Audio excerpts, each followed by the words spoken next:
बिस्मिल्लाहिर्रहमानिर्रहीम। जम्मू कश्मीर के अंदर Mahatma Gandhi national rural employment guarantee act के तहत काम करने वाले मुलाजमीन या एमजी नरेगा एम्प्लॉयज़ जिनकी मुस्तकली का फ़िलहाल हुकूमत का कोई इरादा नहीं है, जम्मू कश्मीर सरकार ने अपनी पोजीशन वाज़ेह कर दी है। और ये बात तब कही गई जब एक सवाल पूछा गया था, मैं उस तरफ भी आऊँगा। और जो टोटल नंबर्स हैं एज ऑफ 9 फ़रवरी 2026 जो मेरे पास है, थोड़ा मैंने रिसर्च किया, उसमें पता चला कि अलग अलग जगहों पर जो लोग काम करते थे डिपार्टमेंट के अंदर, वो तमाम लोग सख्त मुश्किलात से गुजर रहे थे। मुतालबा था कि उन्हें परमानेंट किया जाए।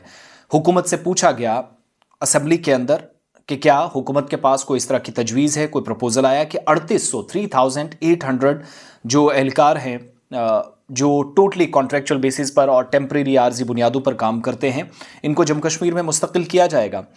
इन्फॉर्मेशन तब मिली जब department of rural development department और पंचायत राज की वजारत संभालने वाले जावेद अहमद डार साहब से सवाल पूछा गया। एमएलए मीर मोहम्मद फयाज जो पीपल्स डेमोक्रेटिक पार्टी के मेंबर हैं, फॉर्मर राज्यसभा सांसद भी हैं और 370 के वक्त पीडीपी के सांसद थे, अब एमएलए हैं कुपवाड़ा से।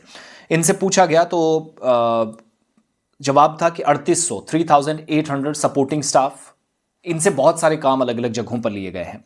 महात्मा Gandhi national rural employment guarantee act Jammu Kashmir में, जो अब वीबी जी राम जी कहलाता है, उसके तहत क्या इनका ऑनरेरियम या जो इनका एजाजिया है, तनख्वाह है, क्या वो बढ़ाई जाएगी या फिर कुछ और मसला होगा। तो जवाब आया सरकार के मुताबिक अभी तक उनके पास जो अलग अलग जगहों पर काम करने वाला स्टाफ है, तजवीज़ अगरचे उनको परमानेंट करने के लिए कोई इस तरह की नहीं है, कोई प्रपोजल नहीं है, बट मुख्तलिफ ऐसे औकात आए, ऐसी टाइम ऐसा आया जब कॉन्ट्रेक्चुअल और ख़िदमात की बुनियाद पर तनख्वाहों में इजाफा करने पर गौर व खौज़ हुआ है। पंचायत, ब्लॉक लेवल पर, डिविजनल और यूनियन टेरिटरी में काम करने वाली तमाम लोग जो हैं, रूरल एम्प्लॉयमेंट स्कीम्स को ज़मीनी सतह पर लागू करने के लिए हुकूमत के तहत काम करने वाले आर्जी मुलाजमीन जो स्टाफ है मनरेगा का, ये कलीदी किरदार अदा करता है। और रेगुलाइजेशन की तरफ से हुकूमत के मुताबिक सारा का सारा जो मनरेगा का स्टाफ है वो सेंट्रली स्पॉन्सर्ड स्कीम है, वो कॉन्ट्रेक्चुअल बेसिस पर लगे हुए हैं, अभी भी काम कर रहे हैं। और जो टेन्यूअर है कॉन्ट्रैक्ट का या ड्यूरेशन है स्कीम के मुताबिक, वो जब ख़त्म होता है तो उसके बाद हुकूमत जो सैंक्शन पोस्ट हैं या मंजूर शुदा पोस्ट हैं, उसके लिए हुकूमत इस सिलसिले में इकदाम करती है। साथ साथ ऑनरेरियम जो है वो सरकार के जो रिवीजन नोटिफाइड सरकार का ऑर्डर है, सरकारी नंबर ऑर्डर नंबर 49 RD और PR ऑफ 24 जनवरी 30 2024 का, उसके मुताबिक जो रिवाइज स्ट्रक्चर है मंथली ऑनरेरियम बढ़ाना हो। ग्राम रोजगार सेवक्स का वो 6806 से 10,209 गया। टेक्निकल असिस्टेंट्स का 11,000 से 16,500 किया गया। MIS जो ऑपरेटर्स हैं उनको 11,000 से 13,200 तक पहुंचाया गया। और जो एडमिनिस्ट्रेटिव और अकाउंट असिस्टेंट्स हैं 6,806 से 10,209 तक उनको पहुंचाया गया हुकूमत के मुताबिक। इसके अलावा फिलहाल ऑनरेरियम बढ़ाने का, तनख्वाहों में इजाफे का कोई भी उनके सामने स्टेट एम्प्लॉयमेंट गारंटी काउंसिल की जो मीटिंग है उसके बाद ही कोई फैसला लिया जा सकता है।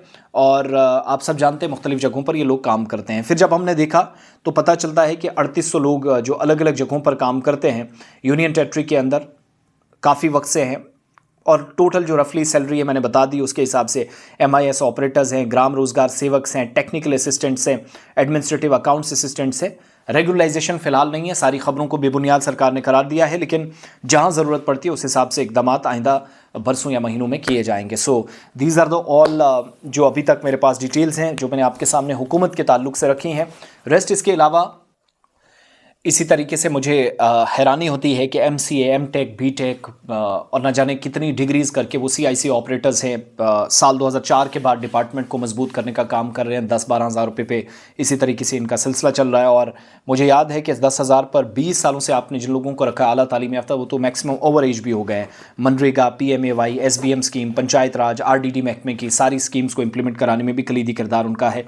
टेक्निकल असिस्टेंट्स हैं। तो सरकार की ये पोजीशन जो मैंने एक वाजे रखी मनरेगा स्टाफ की और CIC ऑपरेटर्स जो डिस्ट्रिक्ट लेवल कमेटियों ने, जिसके बाद मेरिट बेस्ड जो पोजीशंस हैं या प्रोसेस है उसके बाद इनका हुआ था। लेकिन और स्टेट एडमिनिस्ट्रेटिव काउंसिल के और उस वक्त की काबीना के जो गवर्नर साहब के हुआ करते थे, सत्यपाल मलिक साहब आई थिंक थे, सारे क्लियरेंस होने के बावजूद भी चीफ सेक्रेटरी के दफ्तर तक पहुंचने के बाद इनकी फाइल्स कैंसिल होती रही। ये सारा मामला है। अनफॉर्चुनेट कि कोई पेशरफ्त इसमें नहीं हो रही।